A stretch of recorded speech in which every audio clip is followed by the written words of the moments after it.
Hello বন্ধুরা, খুশবু রান্নাঘরে আপনাদের সবাইকে স্বাগত। তো আজ আমি করে দেখাবো চিংড়ি মাছের রসবড়া।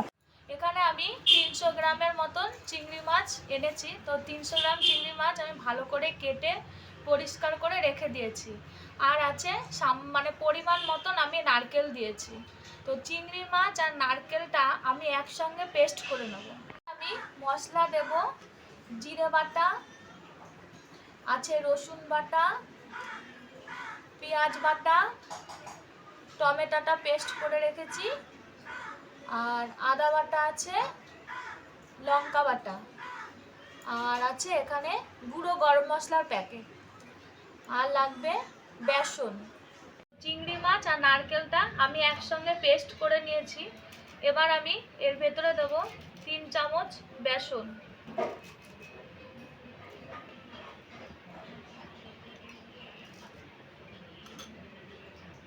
সামান্য নুন দেব, আর দেব হলুদ গুঁড়ো। এবার এটা একসঙ্গে মেখে নিতে হবে।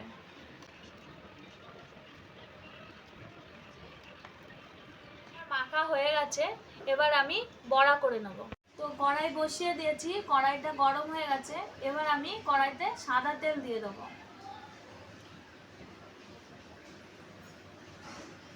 তেলটা গরম হতে দেবো। গরম হয়ে গেছে, এবার আমি এগুলো বড়া ভেজে নেব।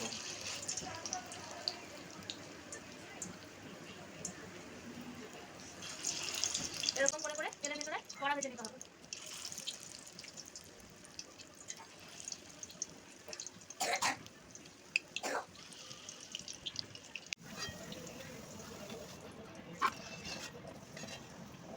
আমার বড়াগুলো পুরো ভাজা রেডি আছে। তো আমি নামিয়ে নিয়েছি। ভাজার তেল কড়াইতে একটু ছিল, এবার আমি এর ভেতরে আর একটু তেল দিয়ে দেবো। এবার তেলটা ভালো করে গরম হবে।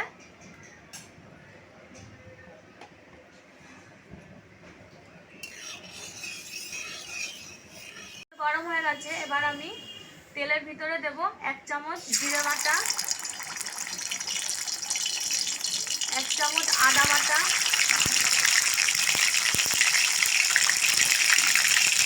1 চামচ রসুন বাটা, 1 চামচ টমেটো বাটা, পেঁয়াজ বাটা দেবো 1 চামচ, লঙ্কা বাটা 1 চামচ। এটাতে বেশি ঝাল দেব না, যেহেতু চিংড়ি মাছ, ওর জন্য আমি অল্প ঝালেই করব। এবারে দেবো পরিমাণ মতন নুন, দিয়ে দেবো, আর দেব হলুদ গুঁড়ো,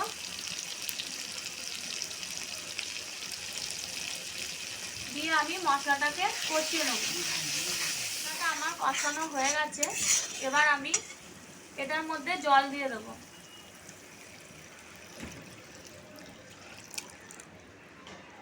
তো জলটা যখন ফুটে উঠবে, তারপরে আমি বড়াগুলো দিয়ে দেবো। ফুটে গেছে, এবার আমি বড়াগুলো একে একে দিয়ে দেবো ঝোলের ভিতর।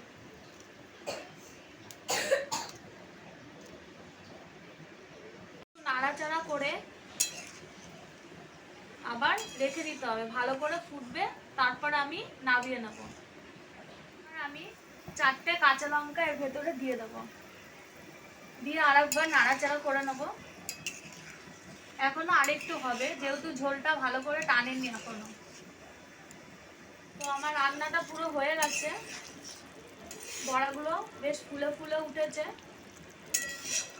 এবার আমি গুঁড়ো যে গরম মশলাটা দেখিয়েছিলাম, গরম মশলাটা আমি দিয়ে দেবো।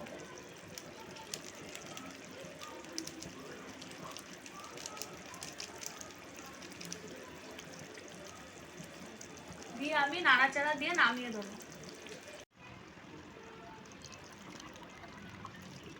রান্নাটা আমি নামিয়ে নিয়েছি। দেখুন, দেখতে খুব সুন্দর হয়েছে। এটা দারুণ একটি রেসিপি।